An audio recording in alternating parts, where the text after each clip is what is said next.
Hello everybody, this is Roman in Lviv, Ukraine. I haven't made any videos in a while and I just wanted to do a channel update. It's been a really interesting several months for me here in Ukraine. I witnessed a revolution, a populist grassroots revolution which overthrew a corrupt, brutal, abusive government and should have been celebrated as a great success for liberty everywhere, and perhaps it would have been if huge parts of the libertarian media weren't working for the Kremlin.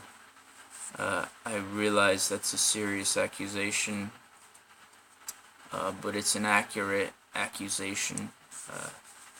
The Kremlin for decades has been building ties with dissident media all over the world, and unlike in the last decades of the Soviet Union, its agents are no longer drunk and cynical, but very active and very motivated. So I think the libertarian media has completely missed this one.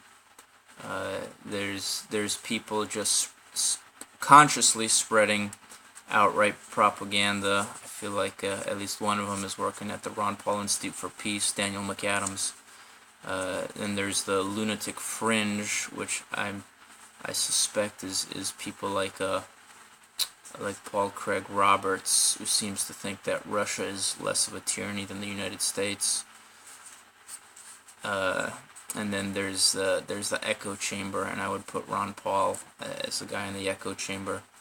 So it's really it's been really upsetting to watch this huge betrayal of big parts of the libertarian media from inside Ukraine.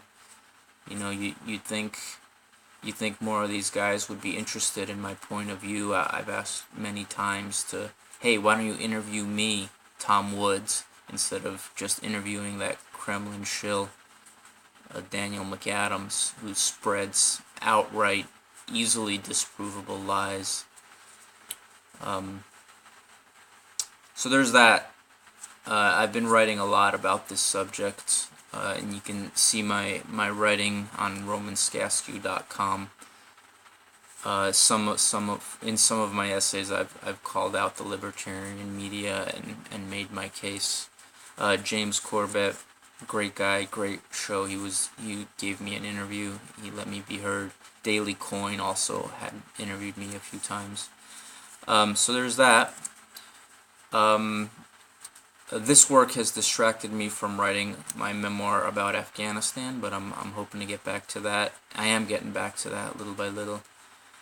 I've been doing software development, and this month, August, we will be launching a very cool Bitcoin gaming site. Stay tuned for that.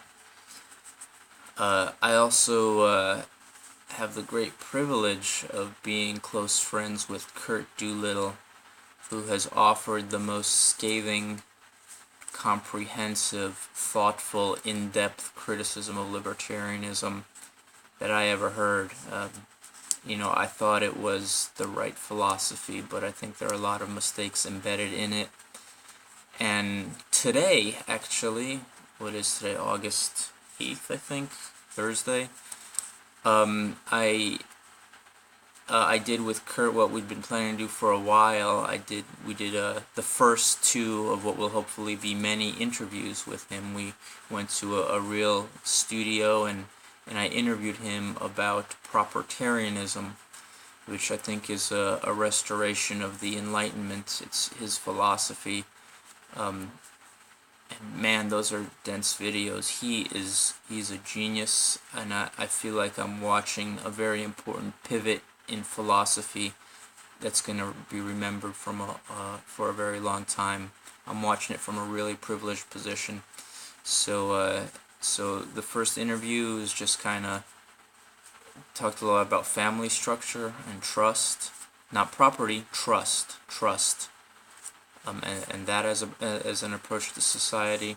The second video, which was longer and 40 minutes, and it was like an intellectual roller coaster ride for me. I was the interviewer, and man, I was concentrating so hard just to keep up. After 40 minutes, I felt the way I used to feel after chess tournaments, just exhausted from the concentration. And we talked about the error. Well, we criticized Mises. He criticized Mises, really scathing criticism. Incidentally, we're doing it from the city of his birth. It was called Lemberg at the time, 1881. Now it's called Lviv. Went from being part of the Austro-Hungarian Empire to briefly a part of Poland to being part of Ukraine. That's where I live now.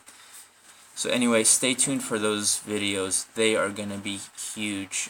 Kurt is fixing libertarianism because it's broken and it's flawed. Mises is broken and flawed. And tune in. It's going to be spectacular. And I will be getting back to doing book reviews soon. I'm planning to travel a bit in September, take a couple weeks off, and I'll catch up on some reading and review the book that I'm mostly done with, which is Fukuyama's Origin of the Political Order. I think Fukuyama is a fantastic historian. He's a weak economist, and it's really hard to get through chapter 1 because the economics is so weak, but after that you have this huge study of history, to which I would encourage libertarians to measure their beliefs against this account of history. Why did states form?